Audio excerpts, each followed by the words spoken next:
하나님의 성령을 힘입어 귀신을 쫓아내는 것이면 이라는 제목으로 말씀 전하시겠습니다. 은혜 시간 되시기 바랍니다. 우리가 때로 예수 그리스도의 은혜의 역사, 즉 육신으로 계실 때에 복음서들에서 사역을 이해함에 있어서 오순절 이후에 이 땅에 하나님 나라가 오고 난 후의 기록들과 혼돈하는 그런 부분들이 들어 있습니다. 그것은 예수 그리스도께서 율법 아래 나셨고 바울 사도가 가르치는 것처럼 때가 참에 하나님이 그 아들을 보내사 여자에게서 나게 하시고 율법 아래 나게 하신 것이라고 갈라디아서 4장 4절의 말씀을 하고 있죠. 아직도 구속의 십자가 은혜를 이루시기 이전의 상태로 율법이 구속력을 가지고 있고 복음의 실제이신 예수 그리스도께서 함께 계시기 때문에 율법과 복음이 함께 나타나는 상황으로 사도행전 이후의 기록들과 더러 차이가 있는 것을 볼 수 있는 것입니다. 특히 이런 부분에서 보면 성령의 역사가 그렇습니다.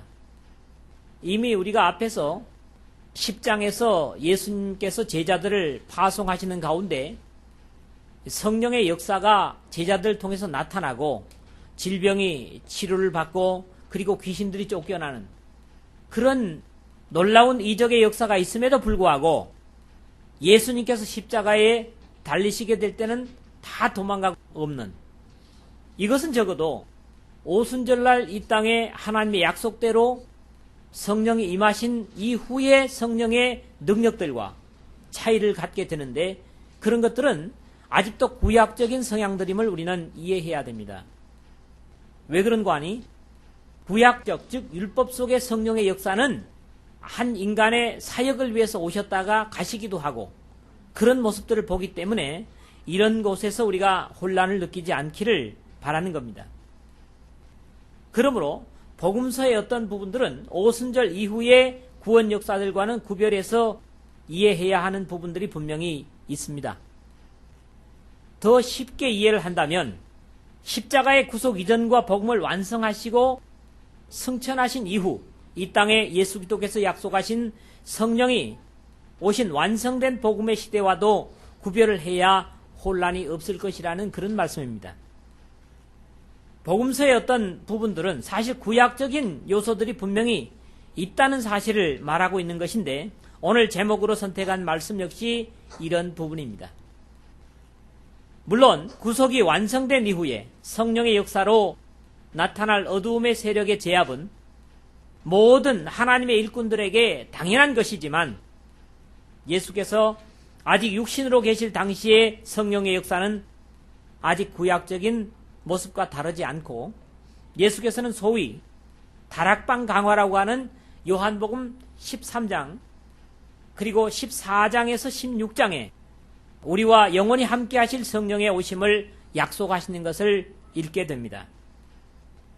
주님의 계속되는 치료 이적 앞에서도 종교 지도자들의 반항은 계속되고 오늘 본문에서 다음 주에 우리가 생각할 37절까지는 삐뚤어진 바리새인들의 반대에 대한 주님의 가르침으로 한마당을 이루고 있지만은 깊은 신앙적인 진리를 담고 있고 또 한 번에 상고하기에는 너무 벅차기 때문에 오늘 이 말씀을 둘로 나누어 가지고 다음 주까지 은혜의 말씀을 상고하고자 합니다. 첫 번째 22절에서 24절의 첫 부분을 보겠는데요. 이 내용을 보면 계속해서 11장에서부터 계속 주님의 은혜에 대한 반대하는 그런 반대 세력과 또 주님의 은혜에 감격하는 두 부류의 차이를 우리가 느끼게 되는데 그런 부분을 역시 여기서도 보는 겁니다.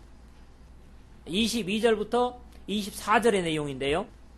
그때에 귀신 들려 눈 멀고 벙어리 된 자를 데리고 왔거늘 예수께서 고쳐주심에 그 벙어리가 말하며 보게 된지라 무리가 다 놀라 가로되 이는 다윗의 자손이 아니냐 하니 바리새인들이 듣고 가로되 이가 귀신의 왕 바알세불을 힘입지 않고는 귀신을 쫓아내지 못하느니라 하거늘 그렇게 되어 있습니다.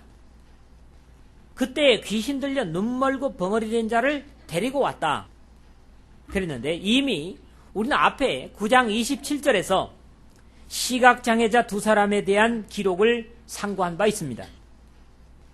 그러나 여기에 나타난 장애자는 그보다도 더 치명적입니다.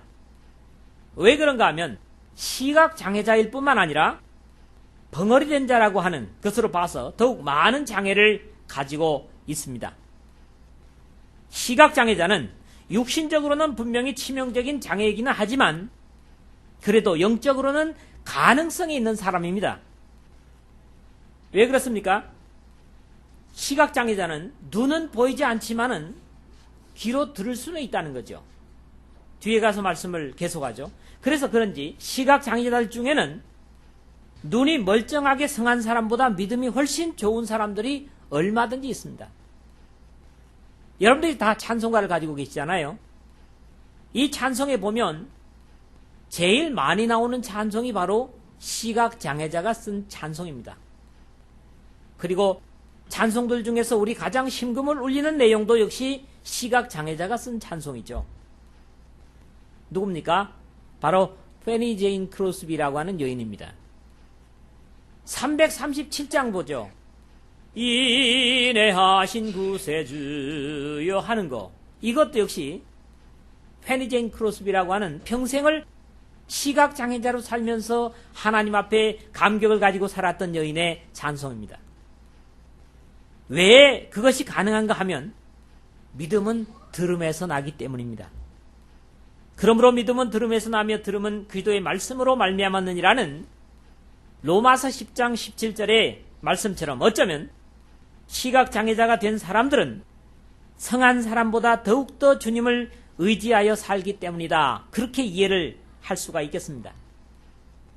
그러나 오늘 본문의 장애자가 더 비운인 것은 그는 들을 수 있는 통로마저 차단되어 버렸고 그 원인을 본문은 귀신 들려서라고 기록을 하고 있습니다.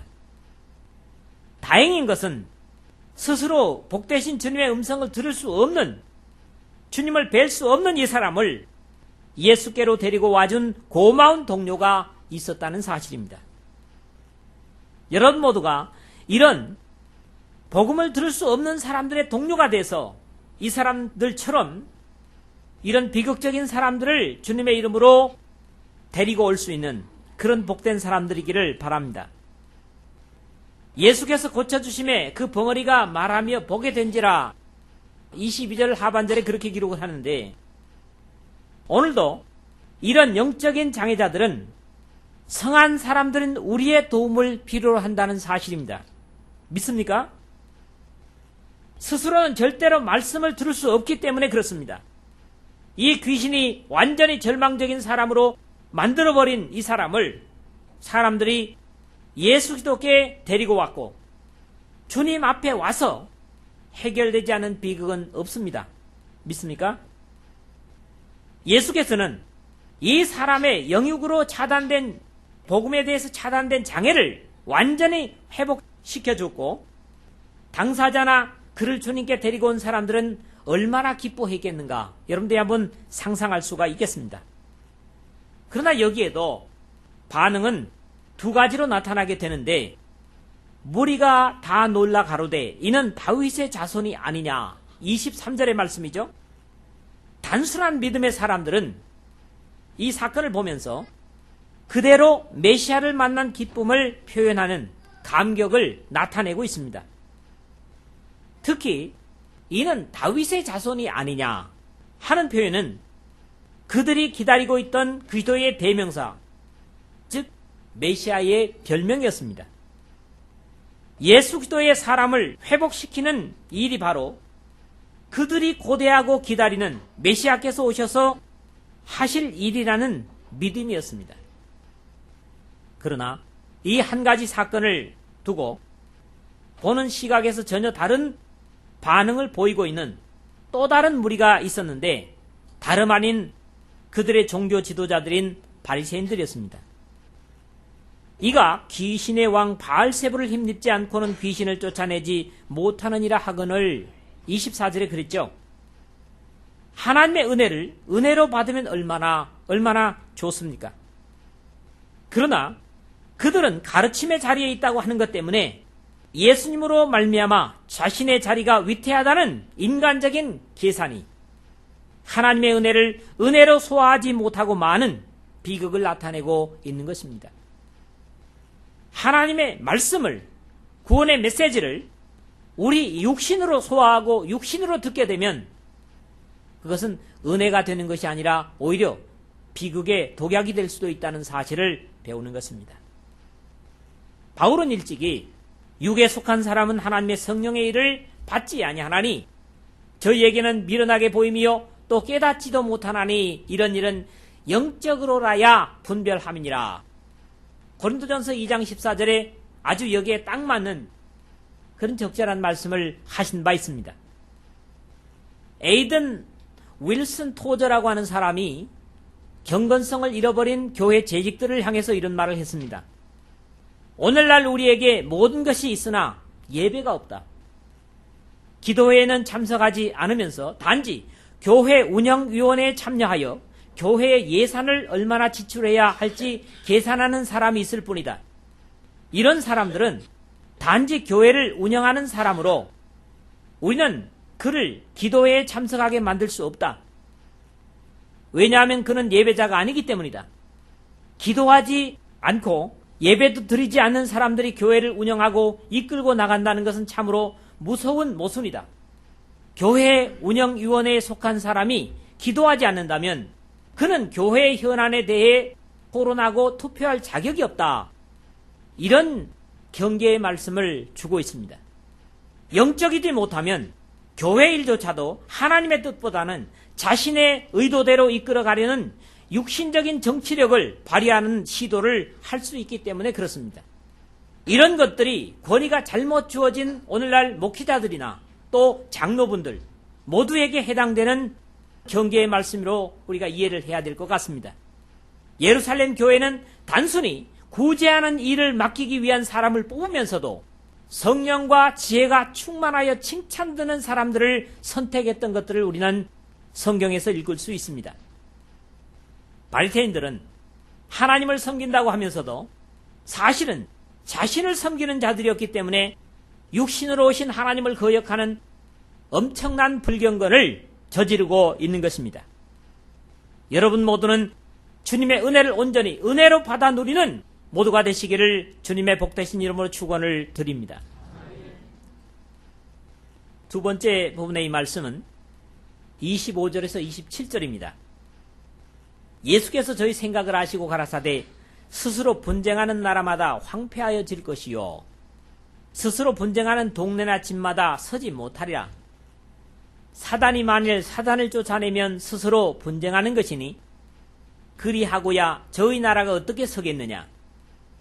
또 내가 바알세불을 힘입어 귀신을 쫓아내면 너희 아들들은 누구를 힘입어 쫓아냈느냐. 그러므로 저희가 너희 재판관이 되리라. 그렇게 쓰여 있습니다. 주님께서는 이 바리새인들의 사악한 불신앙에도 불구하고 여기서도 인간과 사회관계에 있어서 귀중한 영적 진리를 가르치고 계심을 듣습니다. 주님은 어떤 말하는 사람의 그 소리를 듣는 것에 그치지 않고 그 말을 하게 되는 마음, 즉 생각을 꿰뚫어 보시는 그런 분이십니다. 예수께서 저희 생각을 아시고 그랬지 않습니까? 그래서 하나님이심이 분명합니다. 하나님은 여기 오늘 이 말씀을 전하는 저의 생각을 아시고 이 말씀을 들으면서 판단하고 있는 여러분 모두의 생각을 꿰뚫어 보시는 분이십니다. 믿습니까? 그렇기 때문에 예배의 자세에서도 우리의 모습을 하나님은 내면까지 들여다보고 계신다는 사실이죠.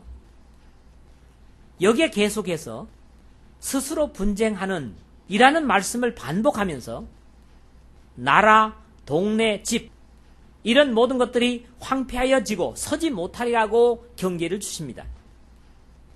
주님께서는 영적인 것에서 가장 일반적인 교훈을 주시고 또 일반적인 교훈에서 영적인 교훈을, 깊은 교훈들을 주시는 것을 여러 군데서 봅니다.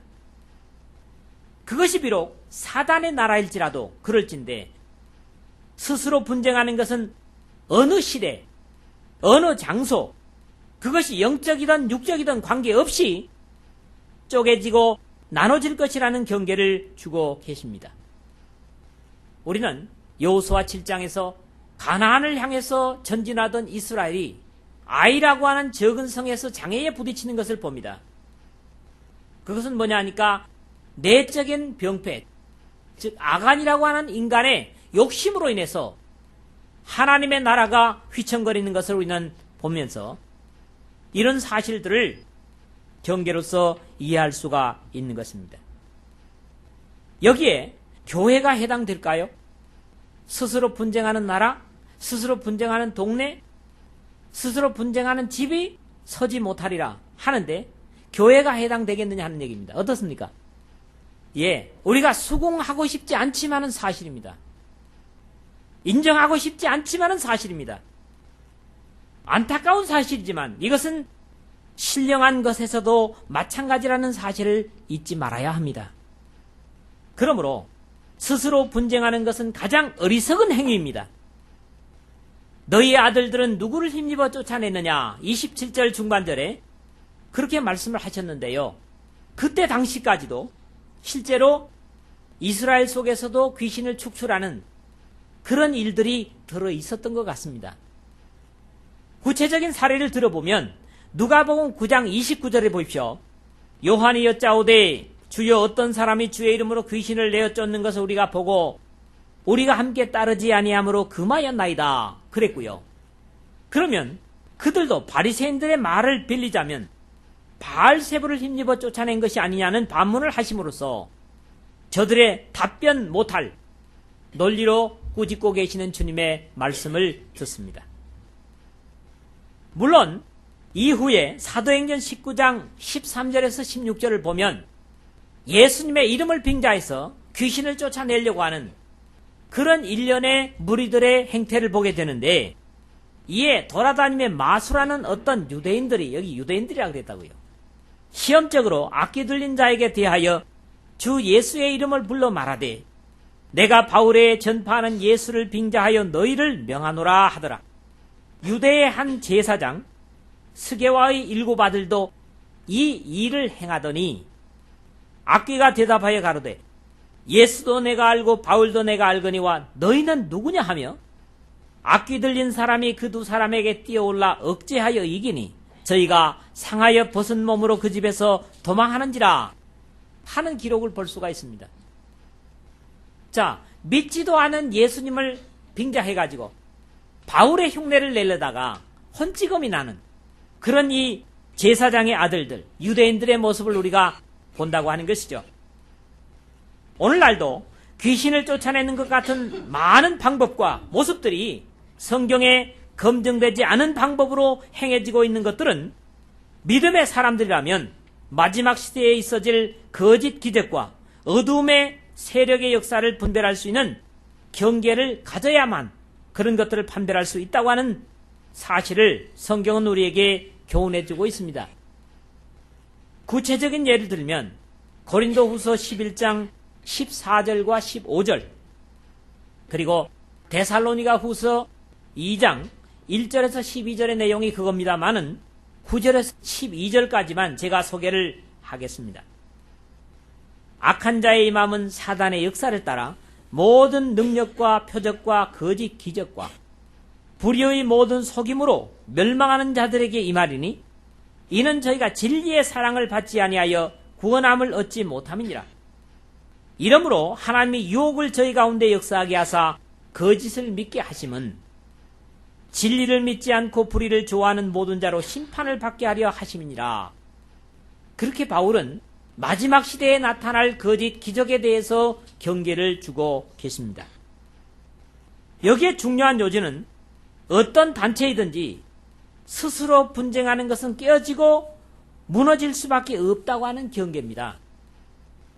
여러분 모두가 진리와 성령으로 하나 되어서 어둠의 세력과 거짓을 몰아낼 뿐만 아니라 우리의 유일한 목표인 천국에 이르기까지 하나님의 편에서 진리와 하나 되어 행함으로 영광에 이르는 모두가 되시기를 주님의 복되신 이름으로 축원을 드립니다. 세 번째 마지막 부분인데요. 28절에서부터 29절의 내용입니다. 그러나 내가 하나님의 성령을 힘입어 귀신을 쫓아내는 것이면 하나님의 나라가 이미 너희에게 임하였느니라. 사람이 먼저 강한 자를 결박하지 않고야 어떻게 그 강한 자와 집에 들어가 그 세간을 늑탈하겠느냐. 결박한 후에야 그 집을 늑탈하리라. 글쎄요, 이 뒷부분 29절의 내용은 아마 오늘날 강도들이 배운 것 같아요. 강도들이 배운 게 아니라 이 말씀을 하기 전부터도 강도들은 그렇게 해왔다는 말씀이죠. 주님의 가르침은 점점 핵심으로 다가섭니다. 오늘 우리가 제목으로 잡았던 말씀인데요. 하나님의 성령이 역사하는 곳에는 이미 하나님의 통치가 이루어지고 있다고 하는 것을 가르치고 있는 말씀이죠. 아담의 범죄 후에 인간은 어쩔 수 없이 마귀 사탄의 수하에서 하나님의 형상을 지닌 특별한 피조물로서의 인간됨을 잃어버리고 헛된 것들의 종로로 타는 허약한 존재들이었습니다. 만약에 하나님께서 우리와 같은 인간으로 오셔서 찾아주시지 않으셨다면 그대로 두어도 멸망으로 갈 가련한 운명을 가진 인간 군상들, 그것이 바로 저와 여러분 아니겠습니까? 에덴에서 잃어버린 자유의지와 범죄할 수밖에 없는 가시와 엉겅퀴가 난 이 환경, 죄를 지을 수밖에 없는 환경, 그래서 물로 한번 쓸어버림을 당하고도 여전히 마귀 사탄의 소화에 이제는 불로 태우기 위해서 예비된 이 지구촌과 우주, 그리고 마지막 죄에 대한 심판, 이것이 범죄한 우주의 중심인 이 초록별 지구촌에 존재하는 모두의 운명인데, 제가 이렇게만 말씀을 계속한다면 얼마나 절망적입니까?